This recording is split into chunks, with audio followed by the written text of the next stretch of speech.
And good evening, everyone. Welcome to another exciting edition of the Saturday Night Wine Stream and another exciting edition of Drink with Rick. I'm Rick, and tonight we're going to open the Moss Roxx. This is a Lodi reserve. This is from Lodi, California. It's a Reserve Zinfandel, a 2016. This is an Ancient Vines wine. And this was purchased from Winestore some time back. I've actually had a couple bottles of this. I've had one of these sitting right over there in the back behind me for some time now, and I wanted to open it up tonight. If you're just joining me for the first time, of course, you know this is a stream of consciousness kind of show. I do have some show notes, but for the most part, we just open up a bottle of wine, review it, taste it, pair it with some food, talk about stuff, toast birthdays, anniversaries, national days, that sort of thing, and just generally have a pretty good time. Also, I do talk about some wine, and I'm going to talk about that a little bit tonight too, although tonight we're going to have to keep this a little bit short. Unfortunately, we have a storm coming through here tonight. This big storm that's been cutting across the west, from the west to the east, and all across the north and southeast. A really huge storm, and it's just about time for it to hit us. So I'm going to have to keep this short, and we are on alert a little bit because they have a tornado watch going on in our area until midnight tonight. So hopefully it won't be anything close to that. Hopefully we'll just get some rain and that's it. Maybe a little bit of wind and nothing else. Hopefully that's it, and we're good. But I am going to keep it short tonight, just to be sure, because I want to be able to get this done, and just in case we have an issue, then we're prepared.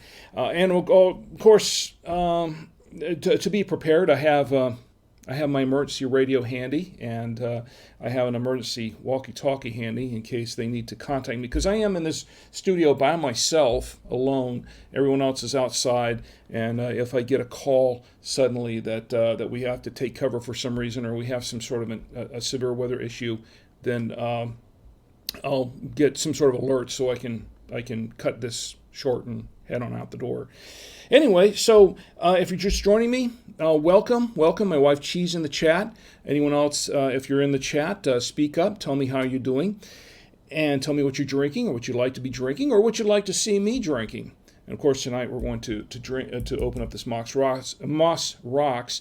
I'm going to tell you some more about this wine in just a moment. First of all, you can, of course, if you want to watch the stream live, you can watch. You can join me on Facebook. You can join me on the Facebook page at Drink with Rick, and like the page, the page, and join up and watch there, and also participate in the chat. And you can also catch us on YouTube. We're live on YouTube tonight.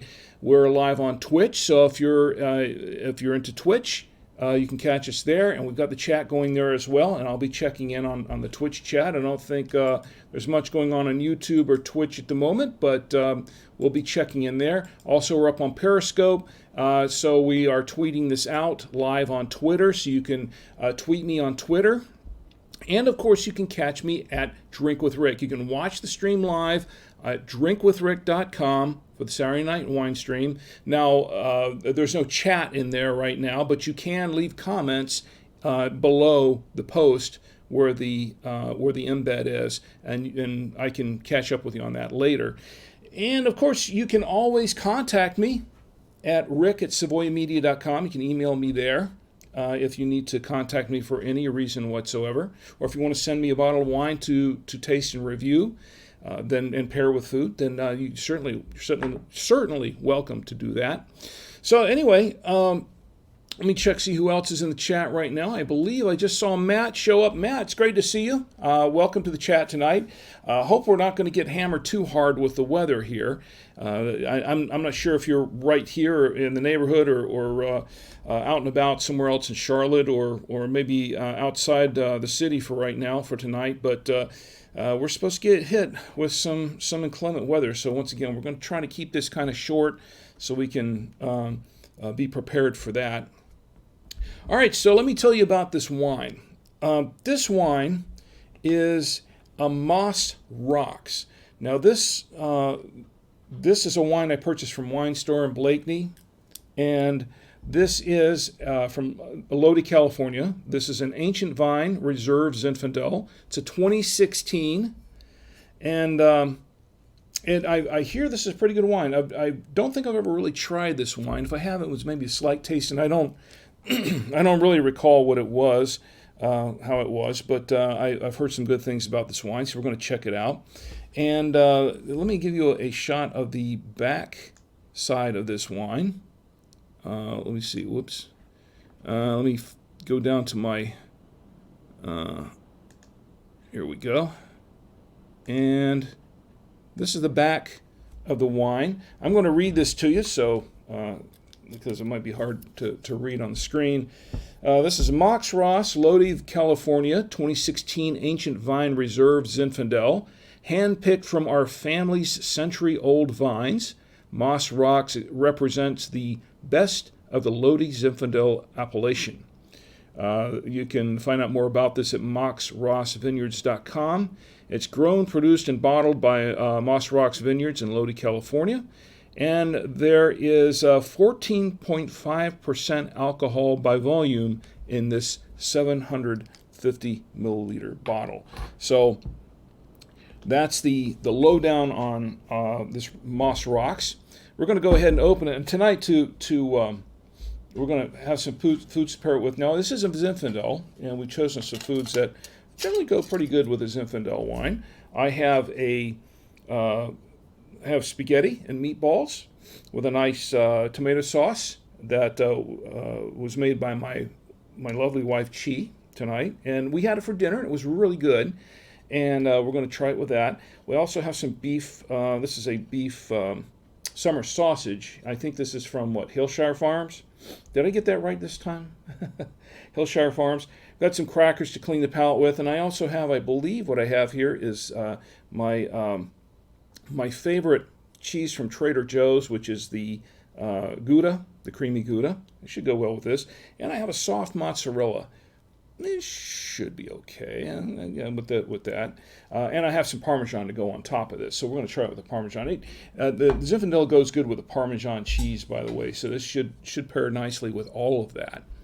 I don't know how hot it still is right now because I did I did warm it up some time before I got into the start of the stream tonight, so we'll see how that goes. Anyway, we're going to go ahead and open this bottle of wine, and to do so, I'm going to open it with my little foil cutter. I can hear the rain coming down. I don't know if you can hear that coming through on the stream, but it's raining fairly hard now on the roof.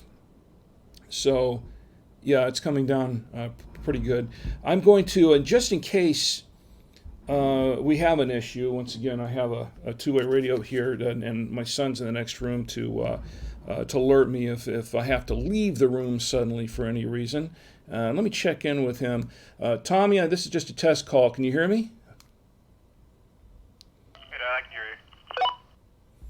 you. Okay, so you're standing by just in case? Your son is on standby. Okay, copy that. So anyway, we have these radios. This is actually part of of one of the emergency radio kits that's sold at buy2wayradios.com. And of course, I have my emergency weather radio just in case we lose power suddenly. If we lose power suddenly in internet, or at least just power, all the lights are going to go out in this room, and this room is going to be pitch black.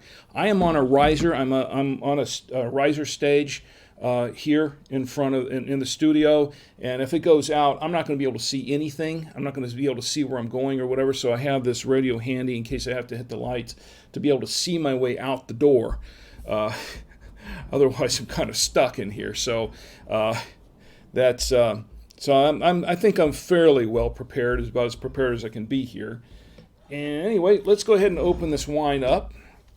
And I've got my trusty corkscrew here, mechanical corkscrew.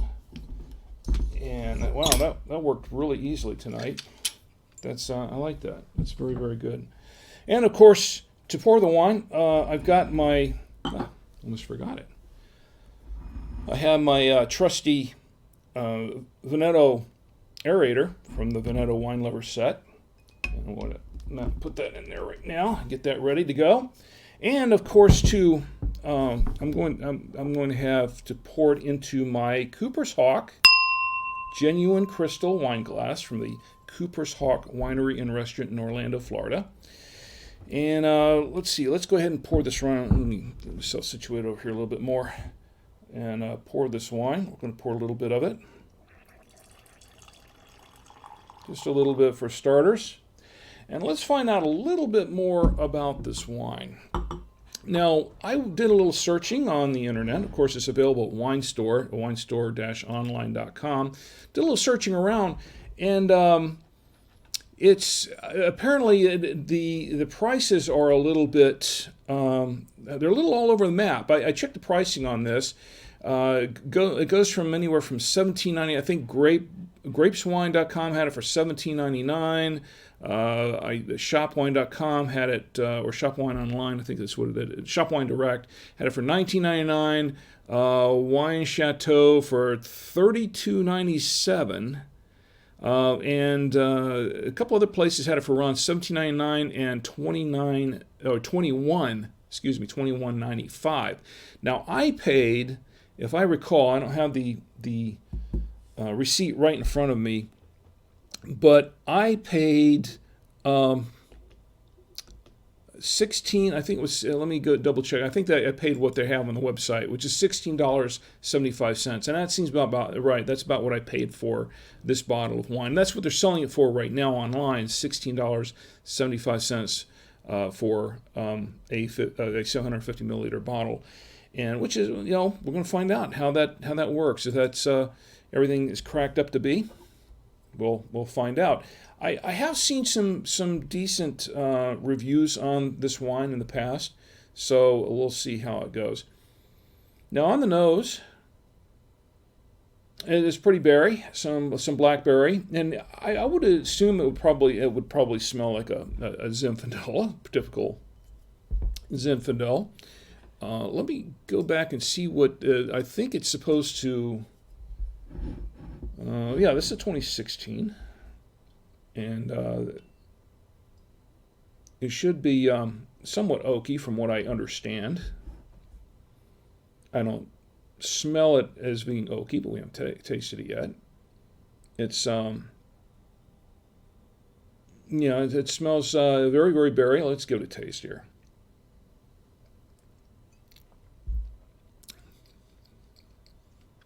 Okay. It does taste a little oaky, but it's kind of jammy. I think it tastes a little bit jammy on the jammy side, but that's not bad. I'm giving that another taste here.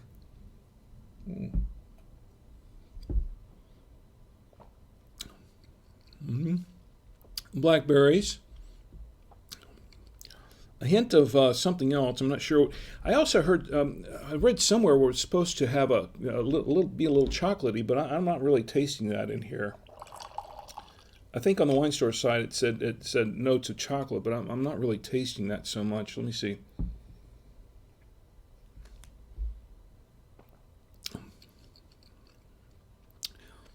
Kind of a big flavor. And the tannins, and it has a medium tannin to it. It has lots of berries, but medium tannins, and it's pretty decent acidity. And I would expect that from a Zinfandel. The Zinfandels are going to have some acidity to them, and which is important because if you're going to pair it up with things like pasta with meat sauce and tomatoes and things like that, you want to have a wine with some acidity to it and some tannins to work well with these foods. So let me get one more taste here.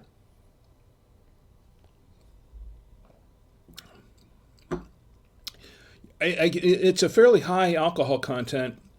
Now it is kind of jammy, and it has and it kind of finishes off that way a little bit, at least to me. It kind of finishes off that way. And it has it's not a really strong finish. It doesn't really stay with you that long. but it's there. Anyway, let's go ahead and pair it with some foods. And before I do that, let me check the chat now. I have, who else in the chat? Ken has joined us in the chat. Ken, it's great to see you. I haven't seen you in so long. I haven't heard or talked to you in quite a while. Ken is a very, very old friend of mine. We go way, way back to when we were kids, went to church together, and he's just a really nice guy. And Ken, I'm glad you're here. Stick around and tell me what you're up to, how you're doing, and what you're drinking, and or what you're not drinking, or what you'd like to drink, or what you'd like to see me drinking.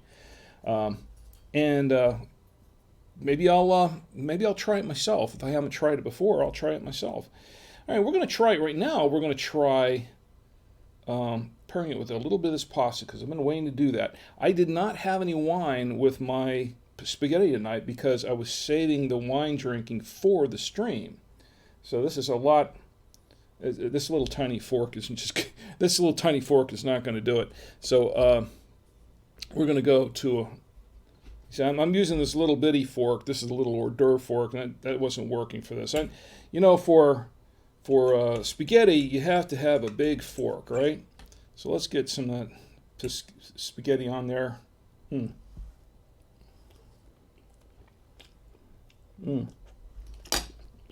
Spaghetti's very good.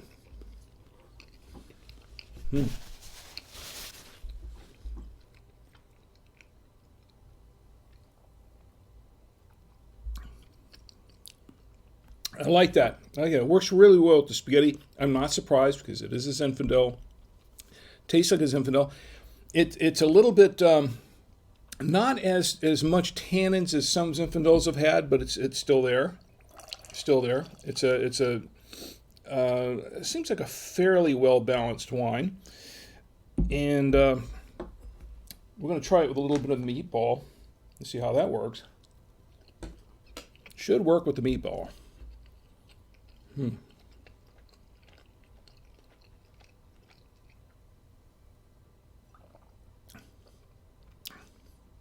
I like it. It's okay. Works well with the meatball. We're going to have some more of this. If you don't mind.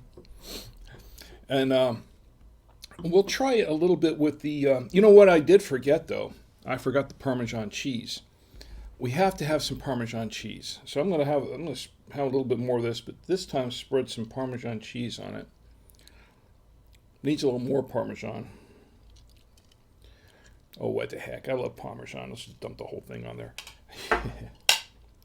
You got to have Parmesan cheese with spaghetti. Parmesan or Romano. Some people have Romano. I like, sometimes I like to have a mix of both, Parmesan and Romano, but I love to have a lot of cheese on my spaghetti. That's what I have to have. It's a lot of cheese on my spaghetti. And let's see. It's good.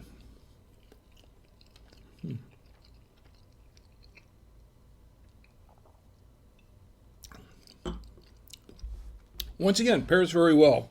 Pairs very, very well with the pasta, the spaghetti, and the Parmesan cheese. I'm going to try it with a little bit. Now, here's the real test. I'm going to try it with a little bit of the Gouda. Because that's Trader Joe's Gouda. I haven't had a miss yet pairing this cheese with any of the wines we tried. I don't expect this to be the first one.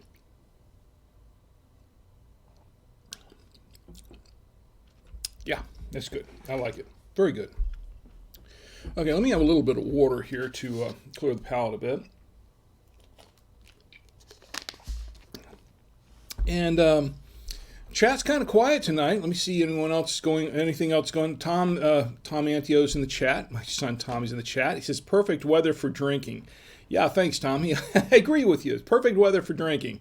A little bit humid up here right now because of all the rain. A little bit humid up here in the studio. This really has poor up here in the loft. There's really some poor ventilation for outside. It's just not very well insulated. So when it starts to rain like this, and if you see me perspire a little bit, it's because it's the humidity. It's the humidity that's doing that. It's getting a little bit humid. Of course, my wearing this sweater doesn't help any. It really doesn't. Let's see, anything going on in Twitch? Nothing happening in Twitch at the moment, and nothing on Periscope, anything on Twitter, nothing much there. So I think we're good. We'll stick with Facebook a little bit and see how he's doing. How you doing, Matt? I hope you're doing well this evening. We're going to go right into, because we're trying to keep this a short show tonight, we're going to go ahead and go right into the birthdays, because there are a couple of birthdays I definitely, several birthdays, as a matter of fact, that I would like to toast. And let's have a little bit more wine to do that with. Several birthdays coming up. First birthday I would like to toast. This is for my friend Gordon Firemark, and Gordon, he's not in the chat tonight. He's usually pretty regular here on the Saturday Night Wine stream. But Gordon is he's a podcaster, fellow podcaster, and kind of our resident legal advisor for podcasters and YouTubers. That's what he does. And for copyright and trademark law, that sort of thing. Anyway, Gordon, we'll be seeing Gordon at, and if you're watching this later, Gordon, I hope you've had a happy birthday. Your birthday was January 9th. Gordon's birthday was January 9th. That was, Thursday? Yeah. And hopefully we'll be seeing each other at Podfest 2020 coming up, coming up in just, 7 weeks? Not very long. Here's to Gordon. Happy birthday, Gordon. And my friend Gordon Firemark. And let's see. Who else is... Oh, another special person. You're all special. Let me tell you something. You're all special to me. There's one person who's having a birthday today. It's actually... Her birthday is today. And that is my friend Kathy Miller. Mark and Kathy Miller are good friends of ours, and we attend their house concerts often. Sometimes we're drinking buddies too, and they'll come over and have the wine with us, and sometimes we'll go over and have some wine with them, and we like to drink wine together. But they love music, and they do a house concert about once a month or so. They do one of their own house concerts, and they'll have their they'll scope out a good musician or two, and they'll have them over for the house to their house for the weekend to perform and invite all their friends and neighbors and anyone who wants to go to a local house concert. And Chi and I, they just had one. I think it was Scoop Pittman that was playing there, right? And that was on New Year's Eve, and Chi and I attended that for a while. The music was good, and the food was good, and the wine was certainly good. And we had a good time. Anyway, Kathy does something else, too. She's very, very talented. She makes jewelry out of old guitar strings. She will take old guitar strings and make jewelry out of them, and she'll sell the jewelry. And very, very talented. Anyway, here's to our good friend Kathy Miller. Happy birthday. I'll do that again. Happy birthday, Kathy. And I hope you're having a great one tonight. I know you are. You and Mark are probably going out doing something special. You're probably out right now, which is why you're probably not watching this live. But if you're watching later anyway, happy birthday. And let's see. One other person who's having a birthday coming up, and I do not want to forget him. And his birthday is on Thursday, this coming Thursday. Now, I'm going to go ahead and he's not here tonight either. He's a regular also. And this would be my good friend Lon Snyder. And I want to see, he's probably out celebrating his birthday ahead of time. It's coming up Thursday. We'll toast him again next week, just in case he's not here. But in the meantime, Lon, here's to you. Happy birthday. I hope it's a really, really good one on Thursday. And that's for you. And toast to Lon on his birthday coming up Thursday. Now I'm not trying to rush things through here, but I know like I said, we're trying to keep this short tonight with the storms and everything going. So I'm going to just go right ahead and go into the national days. I don't have any anniversaries per se coming up on my list, unless someone here knows an anniversary that I missed or that I don't know about it. We'll certainly toast that. But for the time being, let's see, no one else speaking up there.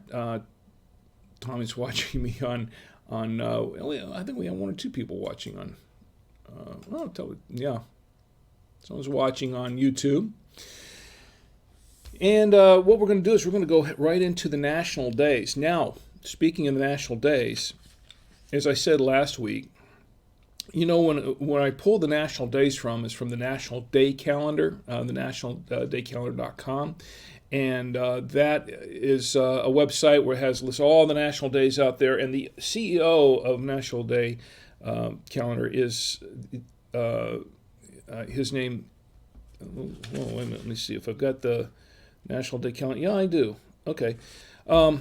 Anyway, where was I? Oh, yeah, on the National Day Calendar, the thing is I was trying to pull it up tonight, and the website seems to be down for the moment, at least for me. I don't know what's going on. But Marlo Anderson is the CEO, and a friend of mine on Facebook, and I did contact him earlier to see if it was just me where I couldn't access the calendar because I need to pull the calendar up so we could toast the national days. But that's okay. That's okay for right now because I did purchase the 2020 National Day Calendar. So we have a backup. We have the National Day Calendar. That's this right here. And it's available on their website. And maybe it's just me that can't get to it right now, but the National Day Calendar is for 2020, lists all the national days and some international days and national weeks and things like that. It's really, really cool calendar. And I purchased two of these. I purchased one for us, and then I purchased a second one because I did mention last week that we were going to give one away on the wine stream.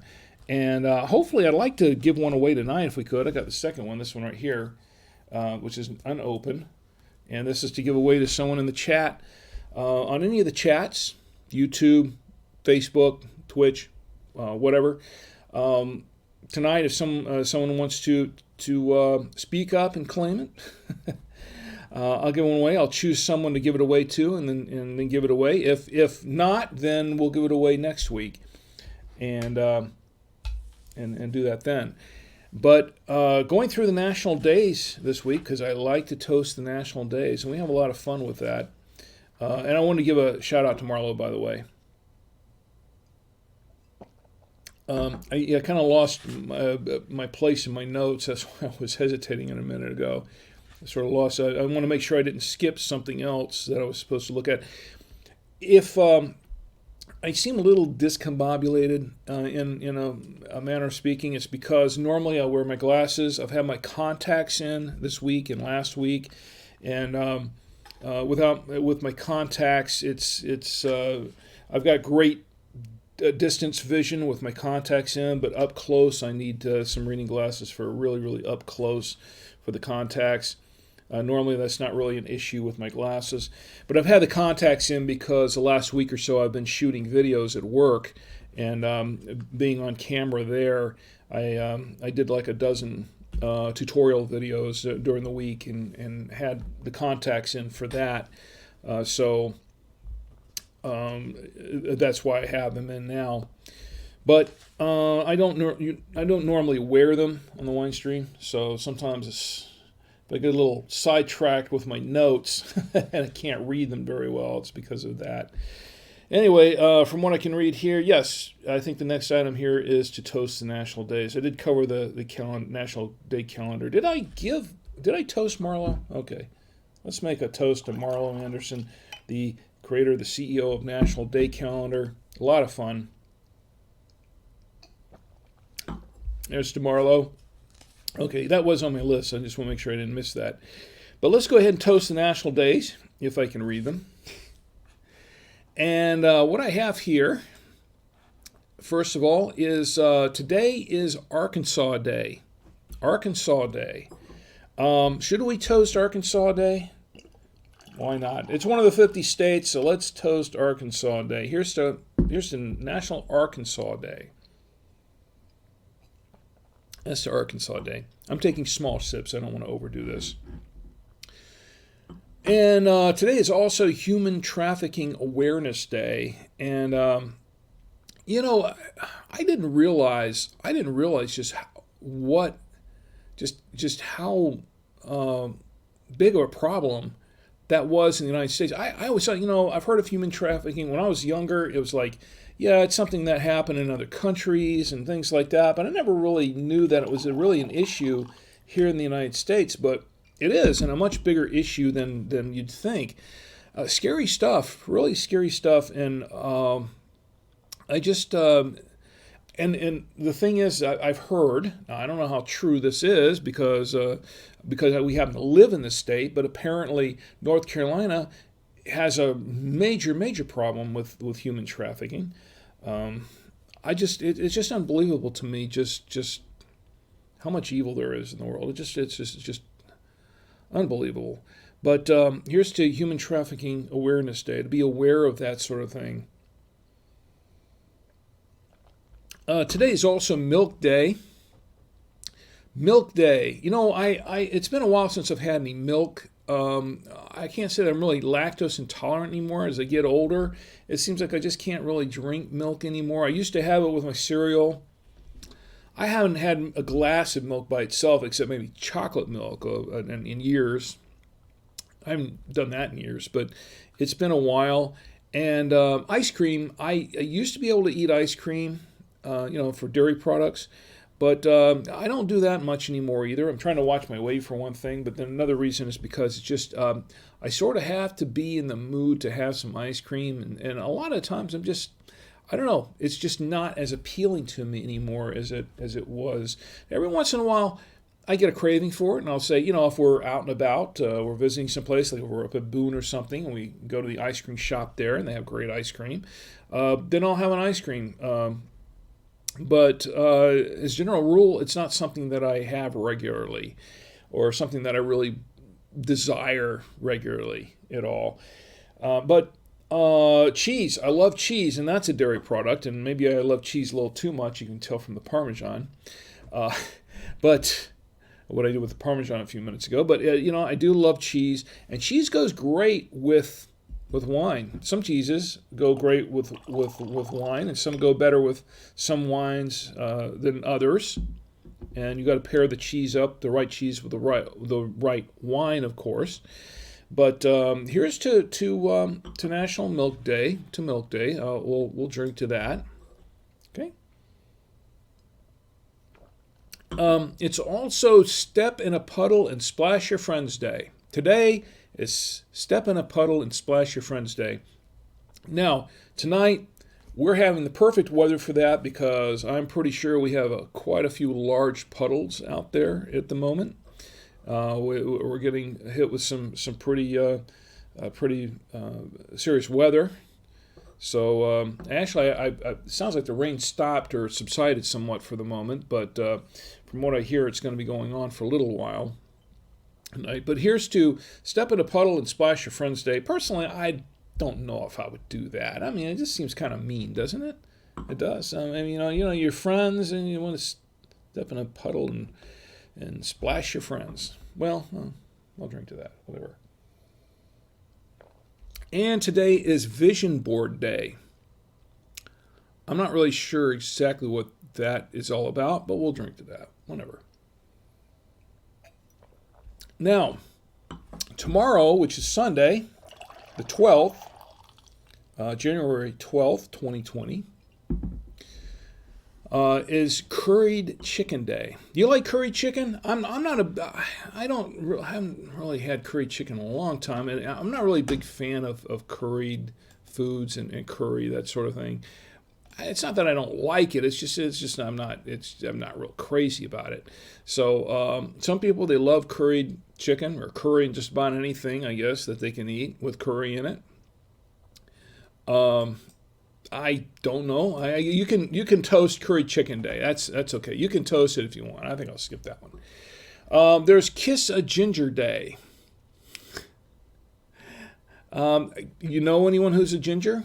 And I think that's said in not in a derogatory sense, but the Kiss a Ginger Day.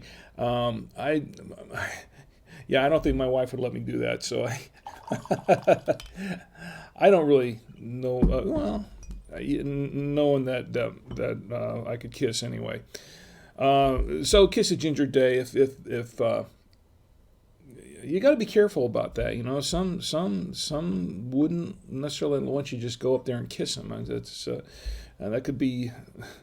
I'm not going there. Here's the Kiss a Ginger Day.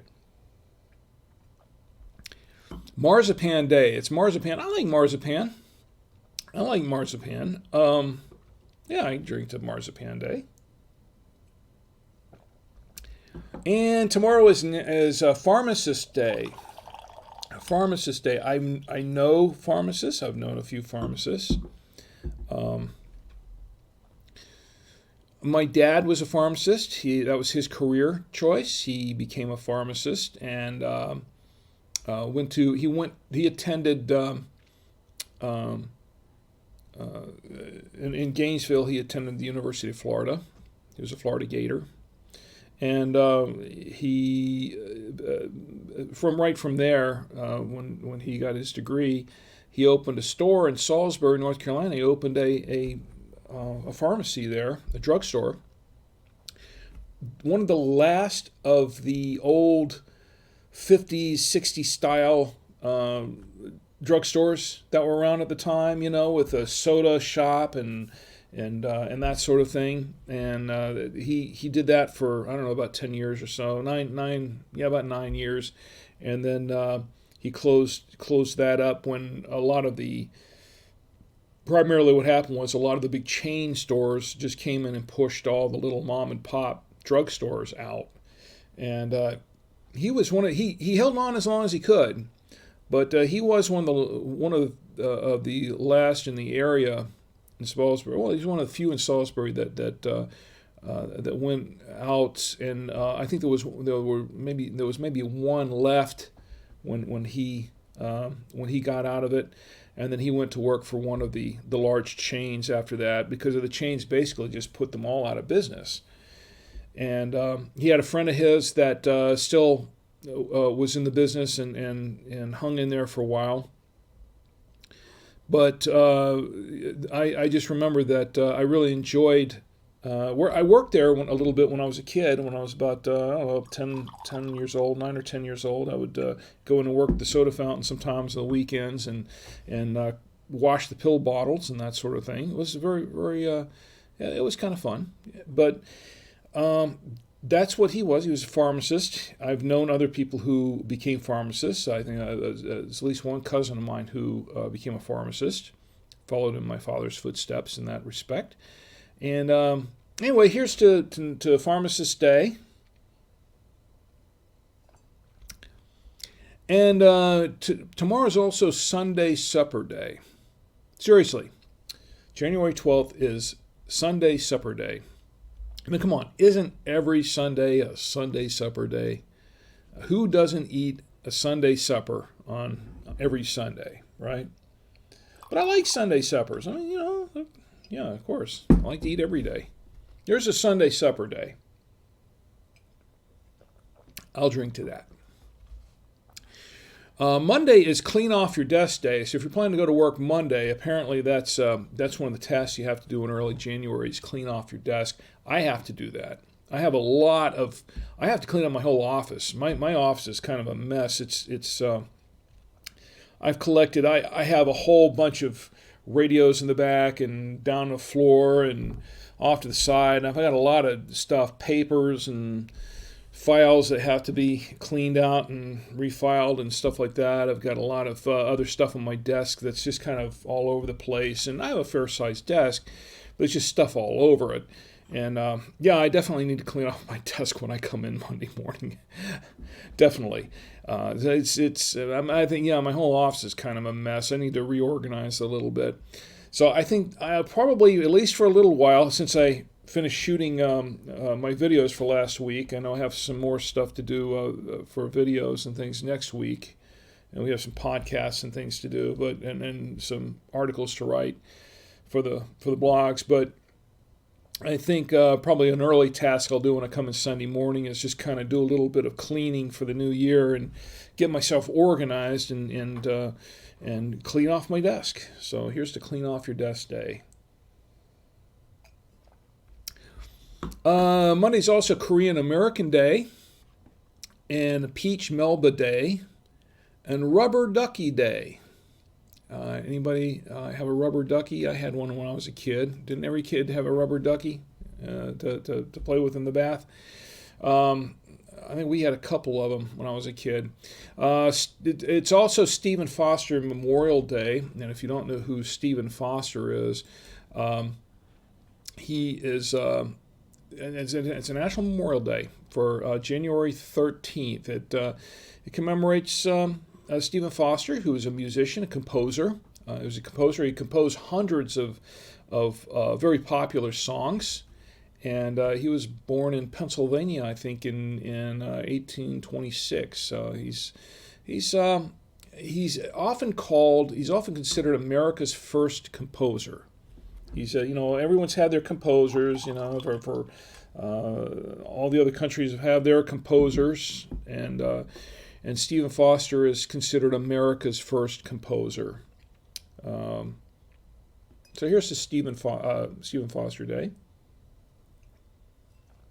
Also, let's see what else is happening. The 13th is Sticker Day. You like stickers? I like stickers. Everybody likes stickers. Who doesn't like stickers? They're pretty popular. I'm thinking about making a Drink with Rick. Of course, I have the Drink with Rick coasters, and I give those out. I give a lot of these out during the holidays. But I was thinking about making a Drink with Rick sticker, and taking some of those to Podfest. I hear that's kind of a popular thing now. So, I might make a few stickers, and we'll see. I made some buttons before. I'm kind of low, and I'm almost out of the buttons. We had the Drink with Rick buttons. That was the first thing that I did for swag. So maybe it's time for me to do some stickers. Here's to Sticker Day. My daughter Tia was really into stickers when she was little. Both my kids were when they were little, and my daughter Tia used to really love to get stickers. Anyway, here's to Sticker Day. And on the 14th, on Tuesday, it's Dress Up Your Pet Day. Hot Pastrami Sandwich Day. I like a good pastrami sandwich. Ratification Day, and Shop for Travel Day. I'm just going to put all those in one and toast them all together. Here's to Dress Up Your Pet Day, Hot Pastrami Sandwich Day, Ratification Day, and Shop for Travel Day all at once. Because I'm trying to keep this. I don't want to overdo it tonight. Anyway, so let's go back to the chat. Anything else going in the chat? Nothing else really happening in the chat for the most part. And my son, Tom Antio, is also on Twitch now. And Tommy says, isn't any mood as ice cream mood? Yeah, well, for some people, I mean, my daughter Tia loves ice cream. Boy, does she love ice cream. My daughter Tia, I don't want to embarrass her with that, but she loves ice cream. And, what's your favorite ice cream? Tell me what your favorite ice cream. When I do have ice cream, I do have some favorites. I like to have, I like the birthday cake ice cream. I like peppermint ice cream, mint chocolate chip. I like a few different flavors of ice cream. One thing I do like, and Tommy, you're still listening. One thing I do like that we all in our family, especially Tommy and me, we like Italian ice. And a great place, if you're ever in Orlando, in the Orlando area, the best place, the number one place to get Italian ice is Jeremiah's. Jeremiah's Italian Ice. You know where I was going with that, right, Tommy? Jeremiah's Italian Ice. I just love that. Now, it's been around for decades, and they have a number of little places around town. I used to go to the one off of Aloma a lot, and when we had one in Oviedo, I used to go to the one off of University Boulevard, right across the street from UCF, the University of Central Florida. Right across there, they had one there. And I don't know if that's still there. I think they moved it a little bit. But we used to love going there and getting the Italian ices. And I have my favorites. I used to kind of mix them up. And they serve gelatos, too. The great gelato. But if you're ever in Orlando, if you're ever in O-Town, you've got to check out Jeremiah's Italian Ice. I wish we had something like that up here. I can only wish. I think the closest thing we have to that up here is Rita's Italian Ice. We've had it. Yeah, it's okay, but it's not Jeremiah's. Jeremiah's is definitely, in my opinion, the best Italian ice I think I've ever had. And every time we go down to Orlando, which we'll be going down for Podfest very shortly, we make a point to stop by Jeremiah's at least once during that trip to have some Italian ice or gelato, that sort of thing. It's just awesome. The Italian ice is just awesome, and they have some great flavors. Jeremiah's Italian ice, that is a weakness I have. I love that Italian ice. Anyway, and by the way, I'm not being paid to promote that. I'm just that's just something that I like, something that I enjoy. Let's see what else we have going on in. Let's see who else is. Tom says gelatos are good too. Yes, they are, and we've had quite a few of them in our day. Anyway, so I didn't try this. I didn't try pairing this up with the mozzarella. We'll try it with a little bit with the mozzarella and see how that goes. Because speaking of dairy, yeah, I'm kind of moved for some more cheese. This is very soft mozzarella.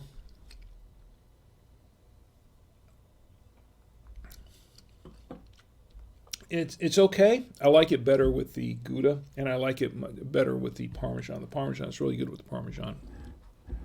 But if you're just joining us, we are drinking the Moss Roxx. This is an Ancient Vines Reserve Zinfandel. It's a 2016. It's actually pretty decent. It goes well with it goes pretty well with the pasta, with the spaghetti, and it's not really meat sauce, tomato sauce, but has meatballs in it, and it goes well with the meatballs with tomato sauce on it. Did not try it with the beef sausage yet. I could try it with a piece of that, which is pretty good. I think it's Hillshire Farms is what that, or brand of beef sausage this is. Very good.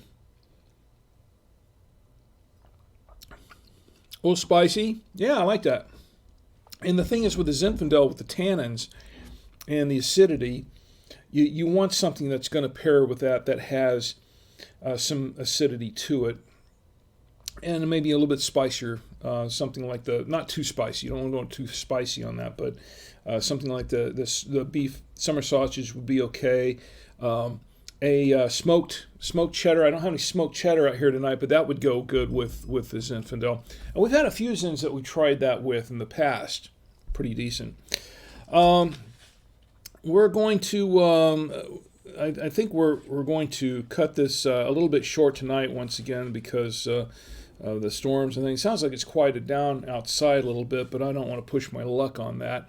And Cheese says Hickory Farms. Okay, Hickory Farms. I always get this wrong, don't I? It's not Hillshire. Which one's Hillshire Farms?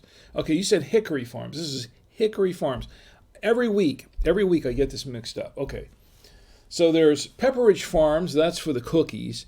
Hillshire. Which one is Hillshire Farms for? I don't remember. And then Hickory Farms. Okay, this is Hickory Farms. Okay, not Hillshire Farms. Okay, I stand corrected again. One of these days I'm going to get it right.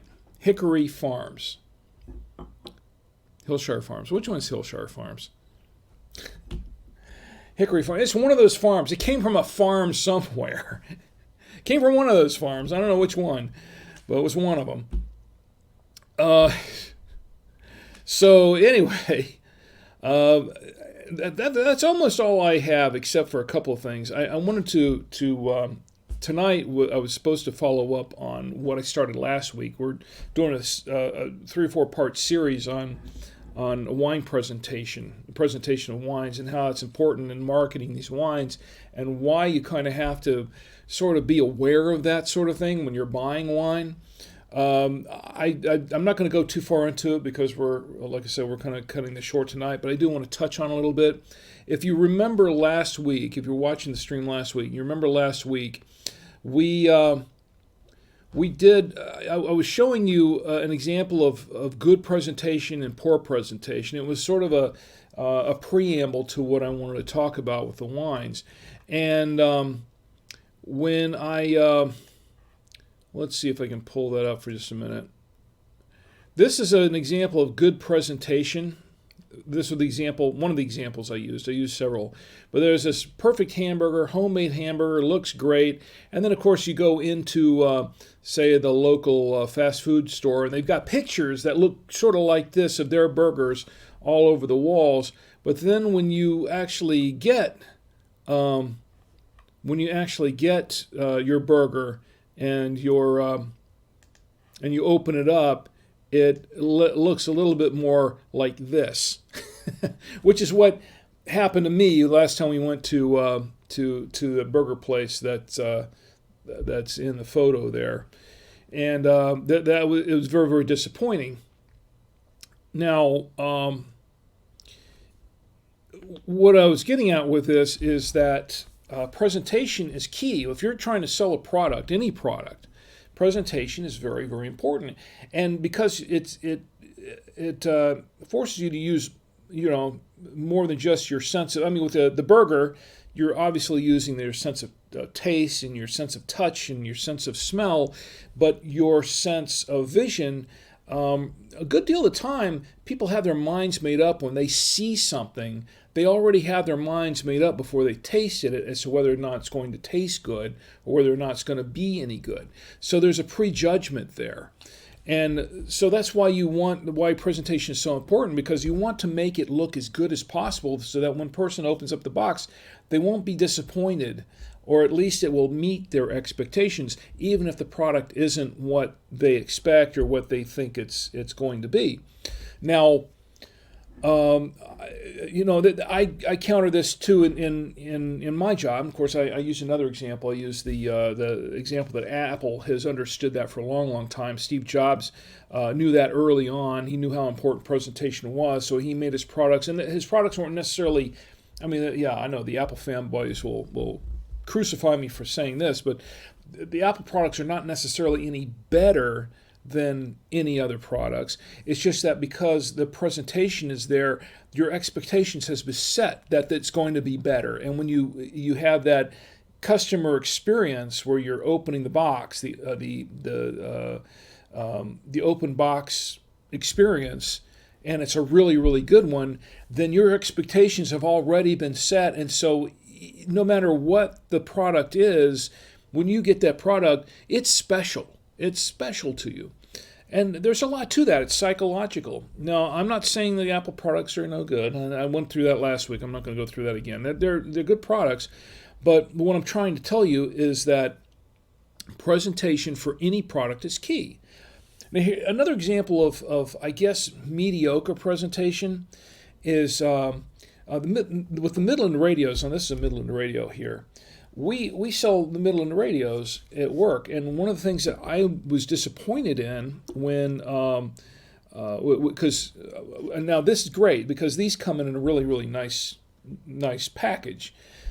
But Midland also sells a 3-pack for some of their radios, or a value pack with a bunch of other accessories with it. And what I was expecting when I first saw some of these 3-packs is that, it's going to come in a really nice package, because it's a special value pack. And some of their products do. They really do. But then they sometimes they'll do like a 3-pack of certain products that don't normally come in a 3-pack. And so what they'll do is they'll just take a plain box and just throw it all in the box, the really nice 2-pack that it normally comes with, and then a third radio with some, other accessories that they're going to add to it, and just throw it in a cardboard box. To me, I'm a little bit, the products are good. They're good products, don't get me wrong, and I love Midland products. I have a lot of Midland products here, and I'm not disparaging them at all. It's just that for me, when you get to having multiple products like that, or you're putting together a value pack, it should be special also, shouldn't it? And so, rather than just throwing it all in a box and taping up the box and say, "Hey, this has got more stuff in it," maybe it's a good idea to maybe prepare that a little bit. Now, Ocean is another radio company.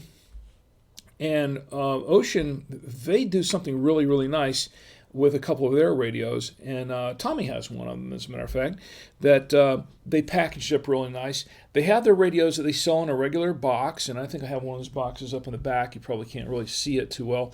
But they do a couple of value pack kind of things with it's a special package with, they'll take one of their radios and they'll include every accessory available with that radio and some extra batteries and things like that. But they put it in a really nice box. They put it in a nice decorative, kind of looks like a gift box. And it's really, really nice. And it's a good value too. It's good value anyway. It's great value because you're getting all those extras, and it's a really good price. But the thing is the fact that they took the time to package it all up carefully, so it's not just all thrown together as an added value pack. It's a really nice box. And you're getting something extra special when you open up the box and you see the radio and every accessory available for it, and you got it at a great price. That's the kind of presentation I'm talking about. That's an example of really good presentation. Well, the thing is true it's even more true when it comes to wine. And that's what I was trying to get at last week. I wasn't trying to go too long with the recap here, but for those who didn't see it last week, you can go back and see the whole thing. If you want to, it's 2 hours. But when it comes to wine, presentation is also very, very important. And the wine companies know this. Companies that bottle and produce the wine, they are well aware of it, and they do a lot of things to present the wine in such a way that makes it even more enticing, even more. Looks like it has more value. They do a lot of little things. One thing that was done in the industry sometime back, and this was back in the, was it 70s, 80s? It was, I think it was in the 80s, I believe, in early to mid 80s. If you ever go to the wine shops and you see the ratings, the wine ratings, and you have, like this is rated 90 points or 80 points or 95 points or something. You'll see that now. One notable wine that I used to go to the supermarket and see all the time, that I bought a lot of wine from, and it's not a bad wine for the price, but it's a lower end wine. It's one of these $5-6 bottle wines, and that's the Barefoot wines. The Barefoot wines are really known for this, that they'll have their little labels on there saying 91 points or winner, and at 98 points or whatever it is, and you'll see a lot of different wines with their little labels on it that say rated at 96 points or something like that, really, really high rating, so that you really want this wine. You're thinking that, whoa, this is a good wine, especially for the price. If it's only $6.99 and it's rated at 98 points or something, this has got to be a phenomenal buy, right? Well, not necessarily. See, the thing is, the way the rating system works is the rating system is not really based on how good the wine is so much as it is, and it's really a 100-point scale. It really is. It's a 100-point scale that was set up, and it's not really there to tell you how good the wine is. It's basically rating it on, say, how it's based on the quality of the production value of the wine, I should say, if for lack of a better term at the moment. It's and how they produce the wine, basically, more or less, the quality of how the wine is put together. And something that I guess on go to Wine Folly site they call it typicity. Typicity, I guess it is. And basically, according to Wine Folly, it's how much the traits of a wine, of a specific wine, typify that region that it's from, or the type of wine that it's from. Like, for instance, if this is a Zinfandel, then this should be very, very close. It should taste just like, or very, very close to, a typical Zinfandel wine. Or if it's a Merlot, that particular wine should taste like a particular, what you expect a Merlot wine to taste like. And the more it tastes like that, the higher the rating you get. It's pretty much what it is in a nutshell. So the thing is about the rating system is that the rating system starts at 50 points. You can't really go lower than that. It goes from 50 to 100 points. So you can't get lower than 50 points on a wine. So, if you get something that's like 50, 60 points, it's definitely on the low end of the scale, apparently. But where did this come from? Well, where did this rating system come from? How did it originate? Why did it originate? And why is it important to you when you're buying wine? And once again, one of the most important things to remember when you're buying a wine, and you see that, it's really kind of a marketing thing. It's more marketing hype than anything else, because once again, it's not rated on how good the wine is. You could have a wine that's rated at 98 points that's not a great wine, but it might be produced. It might be produced in with a typicity, if that's what you call it, that's similar to the type of wine that it is. Like, for instance, if you get a Merlot that says 98 points, well, all it means is that it's as close to how a Merlot is supposed to be. Not necessarily something that you're going to like, or that's going to be the best Merlot out there. It's just close to being a Merlot. It's closer to being Merlot than that other Merlot is, or maybe that Cab is. So that's really what the point system, as I understand it, and I could be wrong, but I don't think so. That's what the point system is actually it signifies, is based on. So if you're going to the supermarket and don't buy a wine necessarily based on how many points it has, is what I'm basically saying.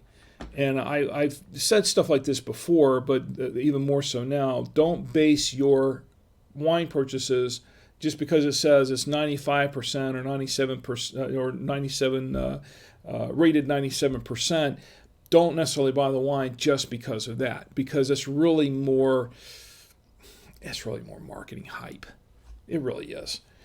And so who created the wine ratings? Well, I was going to talk about this a few weeks ago, and I never really got that far. But since I have a couple of minutes here before we stop the stream, a gentleman by the name of Robert Parker, and he was a writer. He was basically a wine critic, a wine reviewer, wine critic, and a writer, and he came up with this rating system to rate the wines for consumers like you and me.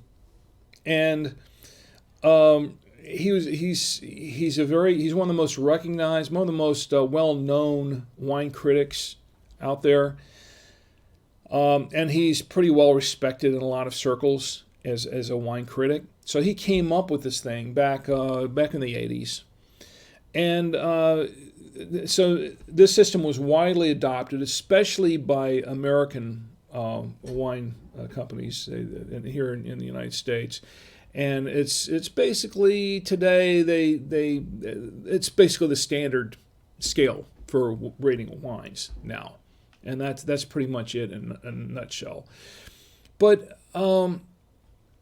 let's see. I looked up Wine Folly to see exactly how the scale works, and according to them, 50 and 59 points, the wines are flawed and undrinkable. So if you see a wine that's somewhere between 50, under 60 points, it's not a wine that's drinkable.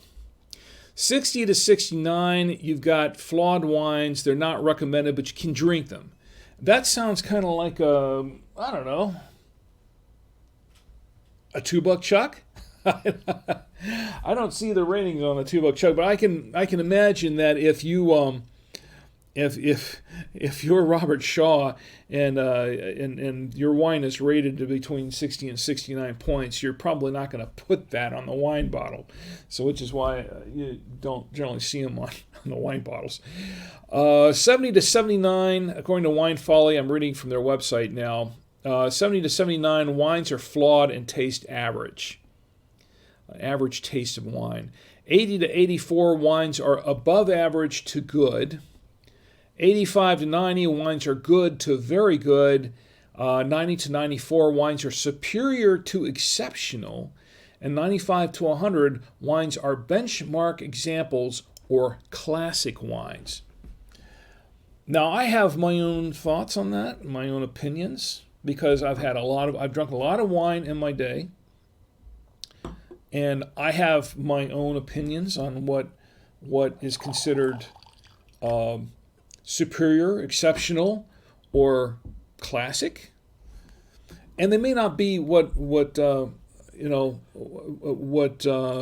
people, or Robert Parker or anyone else is basing their ratings on, because here's the other thing is that to a good degree, at least for most of us consumers, everyone's palate is a little bit different, and I've said this many times. Everyone's palates are a little bit different. A perfect example is the Cooper and Thief. There are people that love that, and it was recommended to me, and they love that wine. They just love it, and I opened a bottle here on the Wine Stream based on a recommendation from someone, and I didn't like it. I didn't care for it. I really didn't.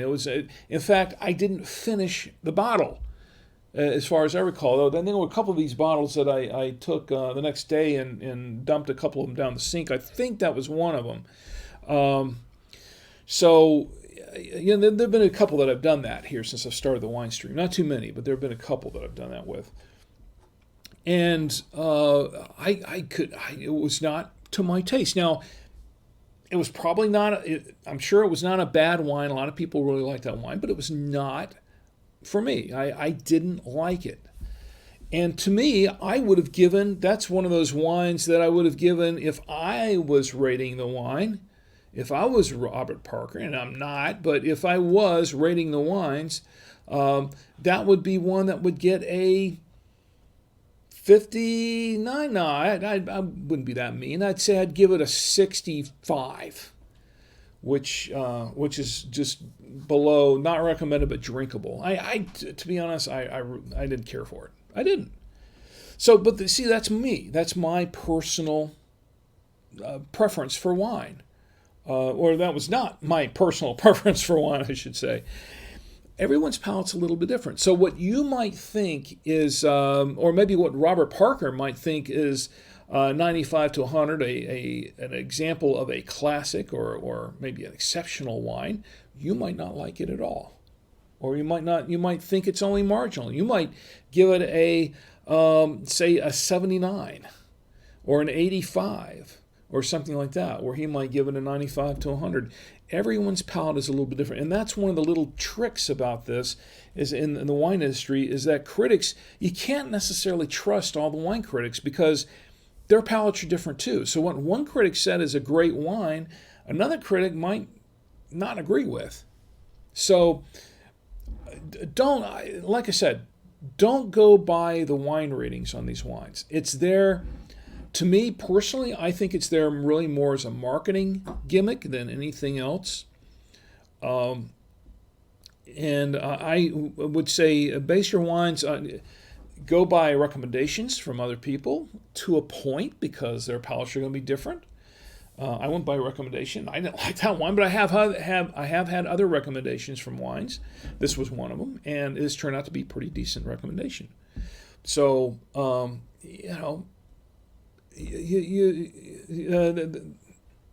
it's a personal thing. It's a personal taste. But when you find a wine that you like, go with that. Go with that. And don't base it so much on price, as I said so many times before. Don't base it on price. Don't base it on the little stickers on there that say it's on 99 points. Go with what you like and what you're comfortable with. And that's my recommendation. Anyway, I didn't want to go too far into that tonight because it's getting late, and I've got to cut the stream down here a little earlier, as I said I was going to. But that was my part one, or actually part two of presentation, because that has to do with using the rating systems to present the wine in a favorable light. And like I said, next time you go out shopping for wine, this is just something to keep in mind. It really is. There's more to presentation that I want to get into, and I'll go into that more in depth next week on the wine stream. But in the meantime, it's about time to close it up. And once again, tonight we have been drinking, and you know what? I haven't checked the chat for a while, and it's been pretty quiet tonight. But once again, we have been drinking the Moss Roxx. This is a Lodi from California. It is this is an Ancient Vine wine. It's a Reserve Zinfandel. This is a 2016 Zinfandel, and it's actually pretty decent. It goes well with the and I would see, if I was giving the rating system, I would give this like a 94. It'd be like 93 and 94. I wouldn't say it's exceptional. Maybe 90 to 94, and it's good. It's good. But my rating system would be completely different from Robert Parker's. I'll tell you that. But I do like this wine. It goes well with the pasta. It goes well with the pasta, especially if it's spaghetti with tomato sauce, meatballs, and lots of Parmesan. It goes pretty well with the everything. Seems like everything goes pretty well with the Trader Joe's creamy Gouda. What doesn't, right? We'll investigate that another time, maybe. We'll see. We'll try that with a few other wines and see how that works. Anyway, that's what we've been drinking tonight. It's available. I paid $16 and something. What did I pay for it? It was at winestore-online.com. I paid $16.75 for that wine. I've got a couple of bottles of it, so I'm good. I'm capping this now. I'm just a little bit above half the bottle. I haven't had really half the bottle yet, and I'm not planning to tonight. I'm just it's just I don't think I want to go too far down the bottle tonight, but I want to say that it's worth. I think this is definitely worth the price I pay for it. I've seen it around for up to $32, I think, a bottle. I wouldn't pay that much for it. I really wouldn't. If you see this around for $32 a bottle, I would say pass it up. That's way too much. Way too much. But I'd say, around $18, $20 a bottle, I think it's okay. I think it's worth. You can do $18, $20 a bottle for it. If you can find any cheaper than that, that's a bargain. That's a good deal. It's less than what I paid for it. If you find it cheaper than that, tell me, because I'd like to know. Anyway, I don't think we really had anybody in the chat tonight for giving away this calendar. I wanted to give away this calendar for the National Day calendar tonight. So maybe we'll do it next week. We get some people in the chat next week, and we'll get some activity going, and I can give it away, because I do want to give it away to someone, because that's what I bought this one for, was to give it away to you. So anyway, we're going to close it up now. I just want to say thanks for being here with me. If you're here with me live, thanks to Ken. I want to say thanks for being here tonight, and Matt. Who else was here? My beautiful wife, Tom Antio. That's my son, Tommy. Thanks for being in the chat with me tonight. So far, we didn't get hit with any or tornadoes or anything. Hopefully, we won't. I haven't had the. By the way, if you're interested in radios, two-way radios or weather radios, we have a promo code. you can go to buy2wayradios.com and use the promo code WINESHOW, that's WINESHOW, and you can get 5% off your order. And I recommend these. This is a Midland here, which is really great. It's crank radio. I love Midland products, by the way. And I wasn't putting down Midland earlier, okay? I was just making an example of presentation for some things. But Midland's a great company. They have some great products, and I love their products. And this is another Midland as well, two-way radio. And this is an FRS radio, emergency weather alerts, and it has no weather channels on it. Really, really cool. And anyway, you can use the code WINESHOW, and you get 5%, an extra 5% off your order when you order from buy2wayradios.com. And for full disclosure, I am the product manager for Buy2Way Radios. I do work for the company, so just to let you know that. Let's see, what else we have. Next week, we're going to go, once again, we're going to continue our discussion on presentation of wines. A couple of things other things I want to cover with wines that had to do with bottles, labeling, name conventions, things like that are designed to really entice you or really attract you to the wine more than what's in the wine itself. And some of the mythology about the bottle. You know, when you read some of these things, that's one reason I read these bottles here, because it seems like a lot of these wines have a bit of a history to them. You know, they always have these little sayings on them. But there's a lot of mythology that the wine is built around. And how much of it is true, how much of it is not true, how much of it is there that really gives you a sense of what the wine really is about, and how much of it is just a lot of nonsense to get you to buy the wine and say, hey, you know, this sounds good, I'll buy this bottle of wine. We'll talk about that next week.